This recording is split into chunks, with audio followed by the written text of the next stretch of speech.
ಇಲ್ಲಿ ಕೆಲವೊಂದು ಹಳೆಯ ಕಾಲದ ವಸ್ತುಗಳನ್ನ ನೋಡ್ತೀವಿ. ಓಕೆ. ಓ, ಇಲ್ಲಿ ಕುಪ್ಪಳ್ಳಿ ಮನೆ ಪಾತ್ರೆಗಳೇ ಇವು. ಅದು ಕುವೆಂಪು ಅವ್ರ ಮನೆಗೂ ತಗೊಂಡೋಗಿದ್ರು, ಇಲ್ಲಿಂದ ಕೆಲವು ಇತ್ತು, ಅವನ್ನೆಲ್ಲವನ್ನೂ ಇಲ್ಲಿಗೆ ವಾಪಸ್ ಕೊಟ್ಟಿದ್ದಾರೆ.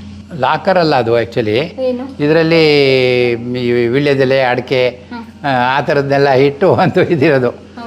ಅವಾಗೆಲ್ಲ ಫಲತಾಂಬಲ ಕೊಡೋದು ಎಲ್ಲ ಬಂದರೆ, ವೀಳ್ಯದೆಲೆ ಯಾರು ಬಂದ್ರೂ ಒಂದು ಮಳೆಗಾಲದಲ್ಲಿ ಇದರಲ್ಲಿ ಓಪನ್ ಮಾಡ್ಕೊಂಡು ವೀಳ್ಯದೆಲೆ, ಅಡಿಕೆ ಆ ಥರದ್ದೆಲ್ಲ ಇಡೋರು. ಅದು ಎಷ್ಟಂತಸ್ತಿಂದೆ ಸರ್ ಇದು ಮನೆ ಹಾಗಾದರೆ? ಈಗ ನೀವು ನೆನ್ನೆ ದೇವಂಗಿ ಮನೇಲಿ ನೋಡಿದ್ರಲ್ಲ, ಮೇಲ್ಗಡೆ ಅಟ್ಟ ಅಂತ, ಇದು ಮುಂಚೆ ಆ್ಯಕ್ಚುಲಿ ಅಟ್ಟ, ಇದಿಷ್ಟು ಮಾತ್ರ, ಇದು ಮೇಲ್ಗಡೆ ಅಟ್ಟ. ಬಟ್ ಈಗ ಈ ಮನೆ ನಾವು ಆರ್ಡ್ರ್ ಮಾಡಿದ್ಮೇಲೆ ಈ ಸ್ವಲ್ಪ ಅಟ್ಟ ಯಾವಾಗಲೂ ಬಕ್ಕೊಂಡು ಹೋಗಬೇಕು, ಇಷ್ಟು ಹೈಟ್ ಇರೋದಿಲ್ಲ, ಸ್ವಲ್ಪ ಲೋ ಇದಿರುತ್ತೆ. ಹಳೆ ಸಾಮಾನುಗಳು ಅವು ಇವು ಹಾಕೋದಕ್ಕೊಂದು ಅಟ್ಟ ಅಂತ ಇರೋದು. ಓಕೆ. ಇದು ಮುಂಚೆ ಅಟ್ಟ ಆಗಿತ್ತು, ಇದು ಅಟ್ಟ ಇತ್ತು. ಈಗೆಲ್ಲ ಅವ್ರಿಗೆ ಸಂಬಂಧಪಟ್ಟ ಬುಕ್ಸು, ಅವ್ರು ಬರೆದಿರೋ ಬುಕ್ಸು ಇದೆ, ಅವ್ರ ಬಗ್ಗೆ ಬೇರೆ ಬೇರೆ ಕವಿಗಳು, ಬೇರೆ ಬೇರೆ ಆಥರ್ಸ್ ಬರೆದಿರೋ ಪುಸ್ತಕಗಳು ಇದರಲ್ಲಿದ್ದಾವೆ. ಓ,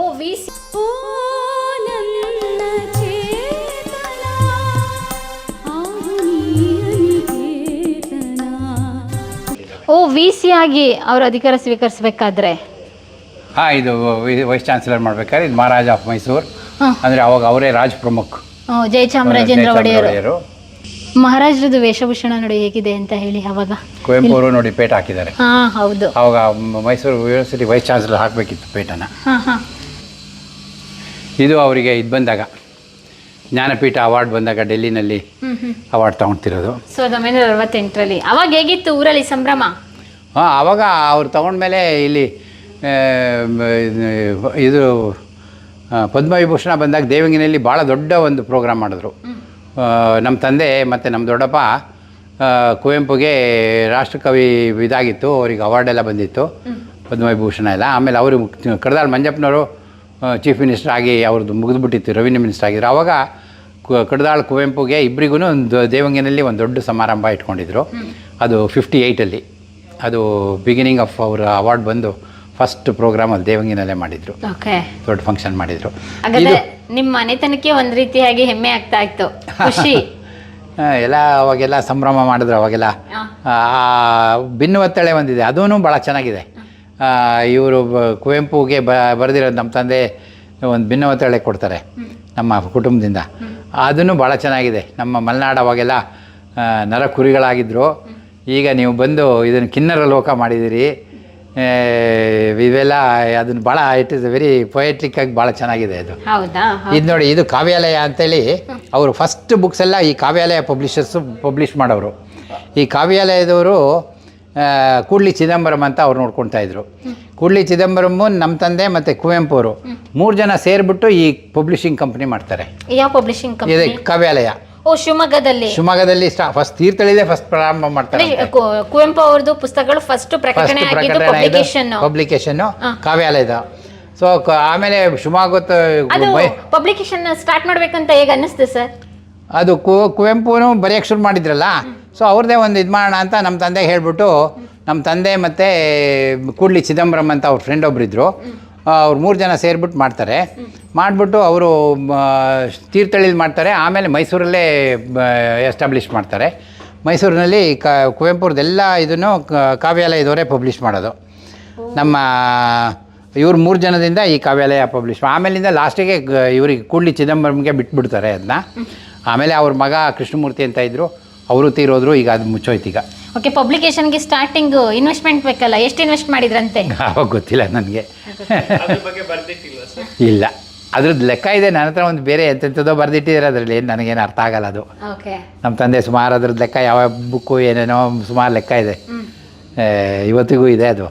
ಬಟ್ ನಾನು ಅದೇನು ನಂಗೆ ಗೊತ್ತಾಗಲಿಲ್ಲ. ಅದೇನೋ ಒಂದಿಷ್ಟು ಬರುತ್ತೆ ಹೋಗುತ್ತೆ, ಅದೇನೋ ಚೇಂಜ್ ಡೈಲಿ ಅದು ಚೇಂಜ್ ಆಗ್ತಿರುತ್ತಲ್ಲ.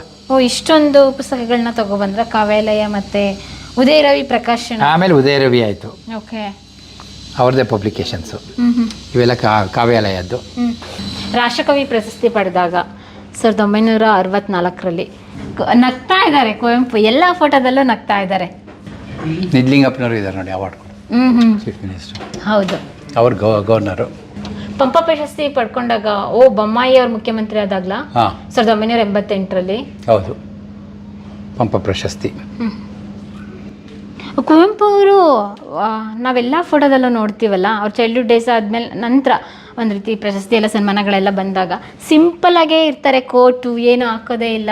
ಅವರು ಮುಂಚಿಂದನೂ ಫ್ರೀಡಮ್ ಮೂಮೆಂಟಲ್ಲಿಂದನೂ ಅವರೆಲ್ಲ ಓದ್ಬೇಕಾದ್ರೆ ಅವರೆಲ್ಲ ಖಾದಿ ಹಾಕಕ್ಕೆ ಶುರು ಮಾಡ್ಬಿಡ್ತಾರೆ. ಖಾದಿ. ಹಾಂ, ಅವ್ರು ಈವನ್ ಇದು ಅವರ ಜುಬ್ಬ ಮತ್ತು ಪೈಜಾಮ ಎಲ್ಲ ಖಾದಿದೆ.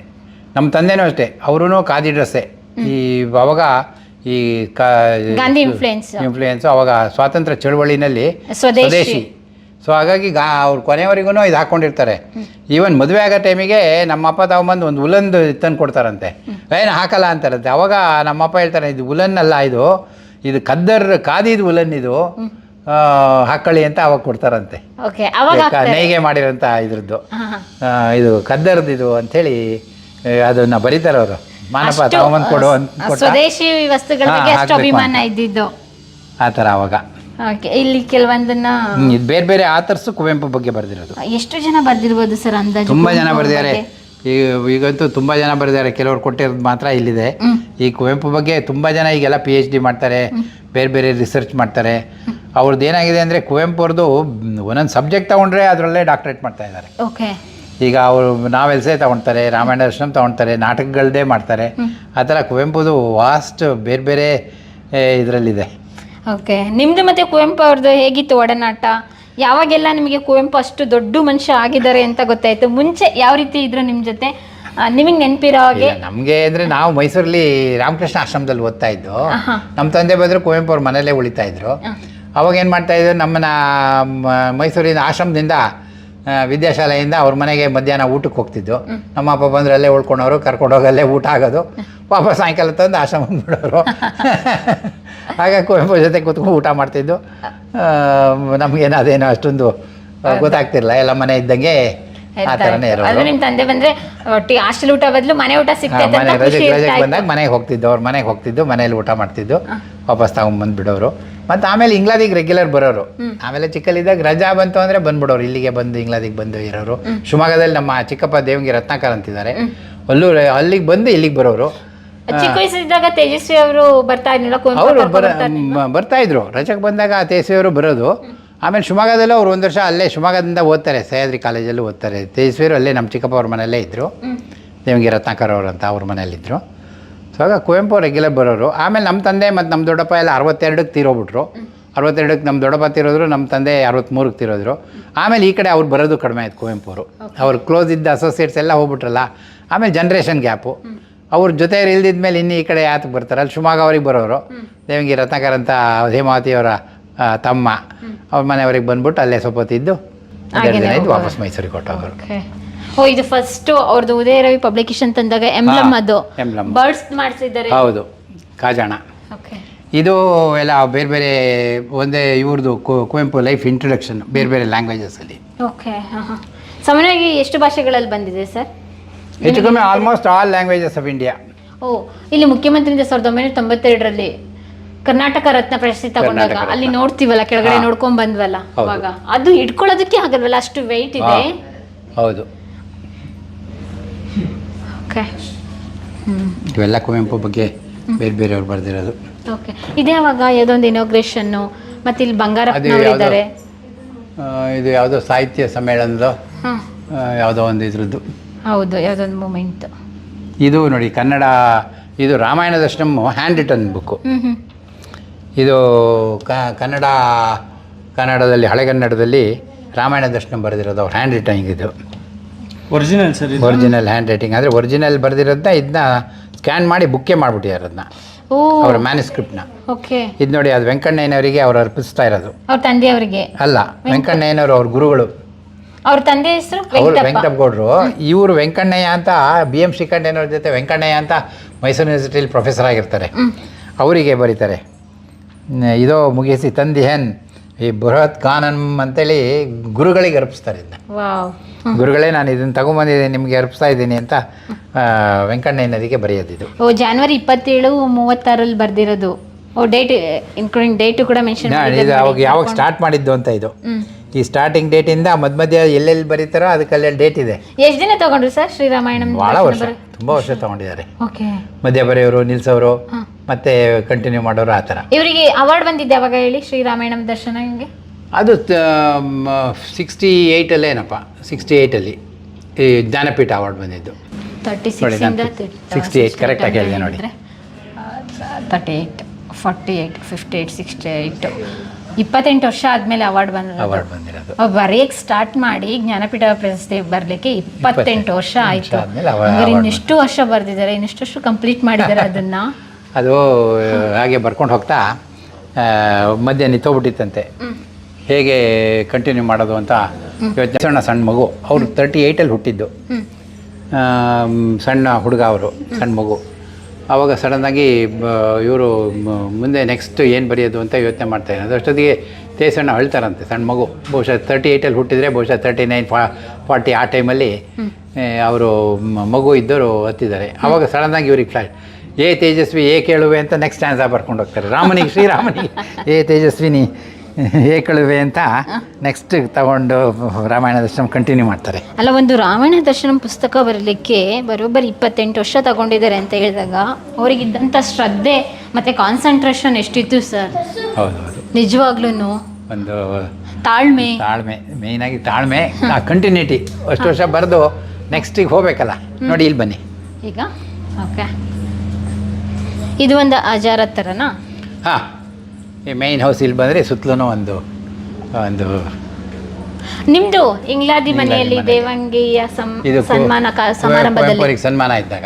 ಓಕೆ, ಕುವೆಂಪು, ಇದು ಎಸ್ ವಿ ಕೃಷ್ಣಮೂರ್ತಿ ರಾವ್ ಅಂತ ನಮ್ಮ ಶಿವಮೊಗ್ಗ MP, ಕಡದಾಳ್ ಮಂಜಪ್ಪನವರು. ಇದು RR ದಿವಾಕರ್ ಅಂತ ಬಿಹಾರ್ ಗವರ್ನರ್ ಆಗಿದ್ದರು. ಇವರು ನಮ್ಮ ದೊಡ್ಡಪ್ಪ, ಇವ್ರ ಮೊಮ್ಮಕ್ಕಳೇ ಈಗಿರೋದಿಲ್ಲಿ. ಓ ಹೌದಾ? ಹಾಂ, ಓಕೆ. ಅಂದರೆ ಕುವೆಂಪು ಅವ್ರು ಪರ್ಟಿಕ್ಯುಲರ್ ಯಾವ ಕೋಣೆಯಲ್ಲಿ ಮಲಗ್ತಾ ಇದ್ರು, ಅದೇನಾದ್ರು ಇದೆಯಾ? ಎಲ್ಲಿ ಇಲ್ಲ, ಅವ್ರು ಬಂದರೆ ಈ ಮಾಡಿನಲ್ಲಿ ಉಳಿತಿದ್ರು ನೋಡಿ. ಆ ಕಡೆ ಮಾಡಿ ನವೀನ ಆ ಕಡೆಗೆ ಹೋಗಿಲ್ಲ, ಈ ಮಾಡಿನಲ್ಲೇ ಅವ್ರು ಬಂದು ಉಳಿತಾ ಇದ್ದಿದ್ದು. ಓ ಹೌದಾ? ಓಕೆ. ಇದು ಐರನ್ ಬಾಕ್ಸಾ? ಇಲ್ಲ, ಅದೆಲ್ಲ ಗೋಡೆ ಗಿಡೆ ಅವಾಗೆಲ್ಲ ಮಣ್ಣಿನ ಗೋಡೆ ಅಲ್ಲ, ಏನೋ ರಿಪೇರಿ ಮಾಡೋದು ಹಿಂಗೆ ಮಾಡೋರಂತೆ. ಕದ್ವನಿ ಅಂದ್ರೆ ಏನು? ಕದ್ನಿ ಅಂದರೆ ಅದು ಇದಕ್ಕೆ ಮಸಿ ಹಾಕ್ಬಿಟ್ಟು ಡಮಾರ್ ಅಂತ ಹೊಡೆಯೋರು. ಅದೇನಕ್ಕೋ ಹೊಡೆಯೋರಪ್ಪ ಅವಾಗೆಲ್ಲ, ಕದ್ನಿ ಹೊಡೆಯೋರು ಅಂತ. ಹಾಂ, ಪ್ರಾಣಿಗಳಿಗೆ ಎದುರಿಸೋದಕ್ಕೆ. ಕದ್ನಿ. ದರಾ ಬೇಂದ್ರೆ ಅವ್ರ ಜೊತೆ ಕುವೆಂಪು ಅವರು. ಹೌದೌದು. ಓಕೆ, ಇದು ಯಾವ ಸಂದರ್ಭದಲ್ಲಿ ಸರ್? ಇದು 1930ರಲ್ಲಿ. ಇದು ನಮ್ಮ ದೊಡ್ಡಪ್ಪ, ಇದು ನಮ್ಮ ತಂದೆ. ಇವರು ಕುವೆಂಪು ಬ್ರದರ್ ಆಗ್ತಾರೆ. ಇವ್ರ ವೈಫ್ ತಂಗಿನೇ ಹೇಮಾವತಿ ಅವರು, ಹೇಮಾವತಿ ಅವ್ರ ಅಕ್ಕನ ಗಂಡ. ಮತ್ತು ಇವರೆಲ್ಲ ಬೇರೆ ಬೇರೆ. ಇವ್ರು ಹಿರೇಣ್ಗೌಡರು ಅಂದರೆ ಹುಂಟೂರು ಮನೆಗೆ ಹೋಗಿದ್ದಲ್ಲ, ಆ ಮನೆಯವರು. Okay, family photo. ಫ್ಯಾಮಿಲಿ ಜೊತೆಗೆ ಫ್ರೆಂಡ್ಸ್ ಅವರೆಲ್ಲ ಮೇಯ್ನಾಗಿ. ಯಾರೋ ಅಲ್ಲ, ಫ್ಯಾಮಿಲಿ ಅನ್ನೋಕ್ಕಿಂತ ಫ್ರೆಂಡ್ಸು. ಇದು ಮೈಸೂರು ರಾಮಕೃಷ್ಣ ಆಶ್ರಮ ಪ್ರಾರಂಭ ಮಾಡಿದಾಗ 1932 first batch of student home. ಇಲ್ಲಿ ದೇವಂಗಿಯಿಂದ ಕರ್ಕೊಂಡೋಗಿ ಎಲ್ಲ ದೇವಂಗಿ ಹುಡುಗರುಗಳು ದಿನಸಿ ಸಾಮಾನು ಇವೆಲ್ಲ ಈ ಮಣ್ಣಿನ ಮಡಿಕೆ ಒಳಗೆ, ಈ ಥರ ಮಣ್ಣಿನ ಮಡಿಕೆ ಒಳಗೆ ಇಟ್ಬಿಟ್ಟು, ಈ ಒಳಗಡೆ ಶಾಖ ಇರುತ್ತಲ್ಲ, ಬೆಂಕಿ ಶಾಖ. ಸೊ ಹೊಗೆ ಕಂಡಿ ಅಂತ, ಹೊಗೆ ಅಟ್ಟ. ಇದರಲ್ಲಿ ಎಲ್ಲ ದಿನಸಿಗಳನ್ನ ಇವನ್ನೆಲ್ಲ ಕಟ್ಟಿ ಒಳಗಡೆ ಇಟ್ಬಿಟ್ರೆ ಇದರೊಳಗೆ ಬೆಚ್ಚಗೆ ಹಾಳಾಗ್ತಿರ್ಲಿಲ್ಲ. ಒಂದು ವರ್ಷ ಗಂಟ ಹಾಗೆ ಇರ್ತಾ ಇತ್ತು. ಈ ಮಳೆಗಾಲದಲ್ಲಿ ಥಂಡಿಗೆಲ್ಲ ಬೂಸ್ಲು ಬಂದ್ಬಿಡೋದಲ್ಲ, ಸೊ ಅದಕ್ಕೆ ಬೆಚ್ಚಗೆ ಇಡ್ತಾ ಇದ್ರು. ಇದು ಜ್ಯುವೆಲ್ರಿ ಬಾಕ್ಸು, ಹಳೆ ಕಾಲದಲ್ಲಿ ಜ್ಯುವೆಲ್ ಬಾಕ್ಸ್. ಇದು ಒಡವೆಗಳೆಲ್ಲ ಇಟ್ಕೊಳ್ತಾ ಇದ್ದಿದ್ದು. ಓ, ಲಾಕರು ಇದೆ ಇದಕ್ಕೆ. ಅಲ್ಲಲ್ಲಿ ಗೋಡೆಗಳೆಲ್ಲ ಕುವೆಂಪು ಅವ್ರ ಕೋಟ್ಸ್ ಎಲ್ಲ ಬರ್ತಿದ್ದಾರೆ. ಇದು ಹಿಂದೆ ಲೆಕ್ಕ ಬರೆಯೋಕ್ಕೆ ಡೆಸ್ಕ್. ಓ, ಡೆಸ್ಕ್ ಲೆಕ್ಕ ಬರೆಯೋಕ್ಕೆ ಅವಾಗ ಕೂತ್ಕೊಂಡು ಬರಿಬೇಕಲ್ಲ. ಕತ್ತಿ ಎಲ್ಲ ಇಟ್ಟಿದಾರಲ್ಲ ಸರ್, ಇದ್ದದ್ದೆಲ್ಲ ಇವೆಲ್ಲ ಹಳೆ ಕಾಲದ ಮನೆಗಳಲ್ಲಿ ಎಲ್ಲ ಕತ್ತಿಗಳು ಬರ್ಚಿಗಳು ಎಲ್ಲ ಇರೋವು. ಓಕೆ, ಇದು ನೋಡ್ಕೊಬರೋಣ ಬನ್ನಿ. ಆಕಾಶ್, ಆಯ್ತಾಯ್ತು, ನೋಡ್ಕೊಂಡು ರೂಮು. ಎಲ್ಲ 3 ಇಷ್ಟು ಚಿಕ್ಕ ರೂಮ್ಗೆ 3 ವಿಂಡೋಸ್. ಈ ಒಳಗಡೆ ಗಾಳಿ ಬರಬೇಕಲ್ಲ, ಅದಕ್ಕೆ. ಓಕೆ, ಈ ಮಲಗದವರಿಗೆ ಪ್ರವೇಶ ಇಲ್ಲ. ಓಕೆ,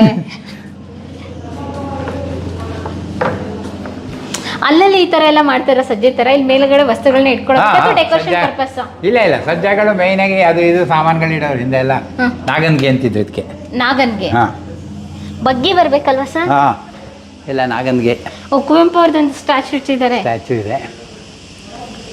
ಇದು 1 ಗಂಟೆಗೆ ಅವ್ರು ತೀರೋಗಿದ್ದು ರಾತ್ರಿ. ಸೊ ಹಾಗಾಗಿ 1 ಗಂಟೆಗೆ ಆ ಗಡಿಯಾರ ಮೈಸೂರು ಮನೆ ಇದ್ದಿದ್ದು. ಅಷ್ಟಕ್ಕೆ ಸ್ಟಾಪ್ ಮಾಡಿ ಹಾಗೇನೇ ಇದೆ. ಓಕೆ,